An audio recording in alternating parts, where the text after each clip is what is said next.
Good morning, everybody. Thank you for joining us. We're going to go ahead and get started with the press conference. We're going to get started with Mayor Johnson to start us off. Thank you. And we will be taking limited questions after the statement. Thank you. Well, good morning, everyone. I want to provide an official update to the people of El Paso regarding the FAA's decision to place a temporary flight restriction and then their decision to lift the temporary flight restriction over our city. This unnecessary decision has caused chaos and confusion in the El Paso community. I want to be very, very clear that this should have never happened. You cannot restrict airspace over a major city without coordinating with the city, the airport, the hospitals, the community leadership. That failure to communicate is unacceptable. These types of decisions have consequences. Medical evacuation flights were forced to divert to Las Cruces. All aviation operations were grounded, including emergency flights. This was a major and unnecessary disruption, one that has not occurred since 9/11. El Paso is not just a dot on a map. We are a major, major city. We are the sixth largest city in the state of Texas, and we are the 22nd largest city in the United States. Without hospital, military operations, and emergency services and critical infrastructures that depend on coordinated and reliable airspace operations. Decisions made without notice or coordination puts lives at risk and creates unnecessary danger and confusion. From the moment we learned about this, my office worked with Congresswoman Veronica Escobar, Major General Taylor at Fort Bliss, and our local, state, and federal partners to get answers and to push for this to be corrected and lifted, which it was. I appreciate those efforts. I also want to say thank you to the leadership across our community who came together to work through this problem. The city leadership, the El Paso Airport, and our federal and state partners. Your professionalism and dedication to public safety made a difference. El Paso deserves better. El Paso deserves better communication and better coordination and more respect for the El Paso and the people that live in this community. We will be following up with the FAA to make sure that this never happens again. In closing, I want to emphasize that El Paso has always been a safe city, and we will remain one of the safest cities in the United States. I'm going to turn it over to, who's next? Laura, who's next? No, we're going to open it up to Okay. questions. We're going to open it up to questions. I will ask you, please wait till we get the microphone to you. How many emergency medical flights or urgent critical flights were diverted because of this situation? So I had a call this morning with some of the hospital operations. I don't know the exact number of flights, but I can tell you that there was a lot of surgical equipment that was coming in from Dallas and other parts of the country to do surgeries here in our community. That type of equipment did not show up here in El Paso. What was the official reason given to you by which agency for the closure of the airport? Yeah, so we're still determining the official reason, but I can tell you that the FAA was the primary agency that made the decision to shut down our airspace here over this community. So the official reason, we're still trying to get that answer of why it was closed down here in El Paso and southern New Mexico. And you say there was no communication with the city. What does that communication look like when what the federal government says was a security threat?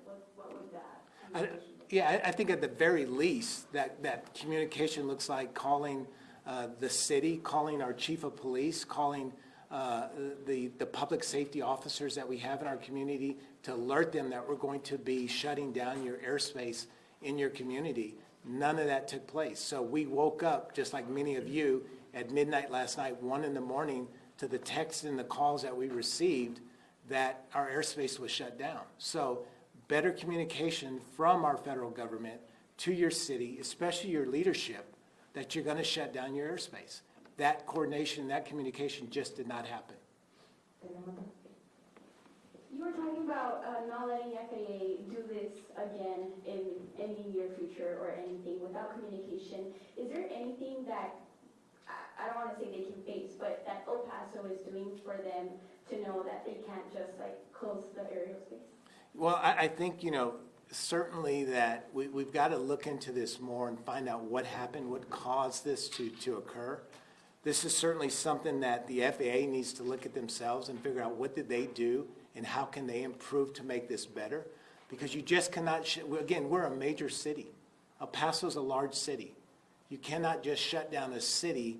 There was people coming to El Paso. Our airport was in chaos. Our community was scared. All because someone decided to shut down our airspace. You just cannot do that. And they lifted it real quick. So we've got to figure out what the root cause of that problem was.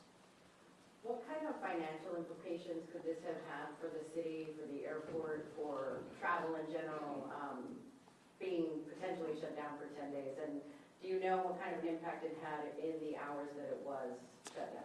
Yeah, I'm sure it's significant. I'm sure that that number is large, and it's one of them numbers you may not ever be able to quantify. You look at the travelers that were stuck at our El Paso International Airport. They had to spend money, those that could get a rent-a-car, to get out of El Paso. So that cost them money. You look at some of the business deals that were going to take place today here in our community, that just may not happen. So we don't know the complete impact. I've had friends that have texted from Dallas, Texas, that were trying to get rent-a-cars to get back here to our community. I don't know what that number is, but I can tell you it's going to be large. There were some reports on CNN that one of the reasons was cartels flying drones over airport space or in the vicinity. Is there any truth to that? Let me turn that over to the chief or to someone else to better answer this. Thank you, Mayor.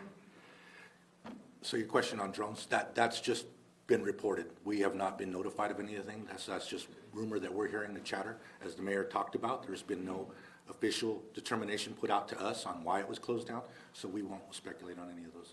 And did the airport, can the airport be closed without your approval, Mayor, or does that have to go through you? You have to give the yes or no on that?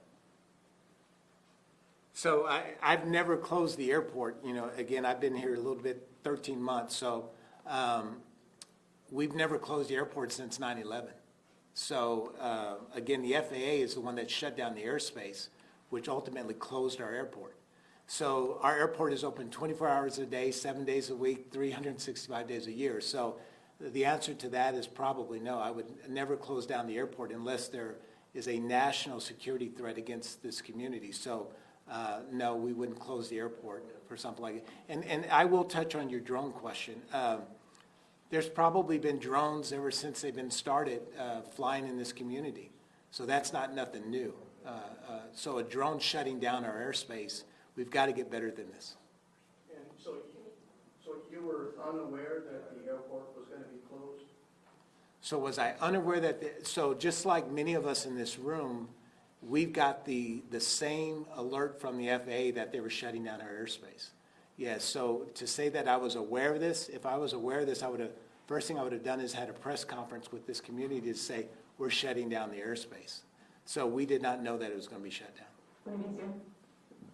Hi, Mayor. Stephanie Chavez with Univision. I know you mentioned El Paso is not only a dot.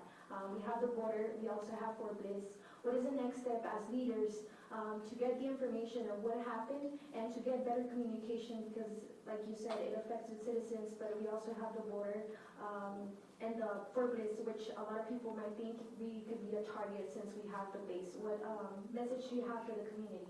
Yeah, so we're going to continue to reach out to our state and federal partners. We'll continue to reach out to the Congresswoman's office to make sure that we have information on what happened.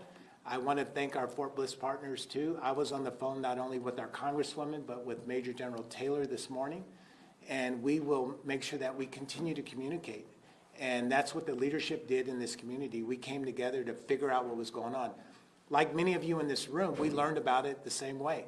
It was something where they shut down our airspace. So we did not know that until we were playing defense at that point. So once we figured out what was going on, the leadership came together to communicate, and we'll continue to do that. Do you think there will be a true answer to why this happened? I hope so. I'll repeat the question. Do you think that there will be a true, honest answer about why the government chose to shut down the airport? I sure hope so, and I can tell you El Paso deserves better. We deserve to know why our airport was shut down. It's unacceptable. So I hope we get that answer. Last question, Katie. And do you feel that El Paso has just been overlooked by the federal government? Do you think it's because that we are a border community that we weren't notified, that they just shut down the airspace? Yeah, I don't know that for fact, but I can tell you that, you know, whatever information they had that shut down our airspace is something that should have been shared with this leadership. That is the piece of information we don't have. And once we get that, we can let the citizens know why they shut it down. So just like many of you, there's a lot of unanswered questions that we just don't have. I also want to thank the media that's in this room. A lot of you were at the airport. A lot of you were working hours this morning and working with the guests that were stuck in our community. And thank you for what you did there. It appeared that everyone was helping each other. So that's what this community does. We come together to help each other. Thank you, Ron. All right, thank you guys.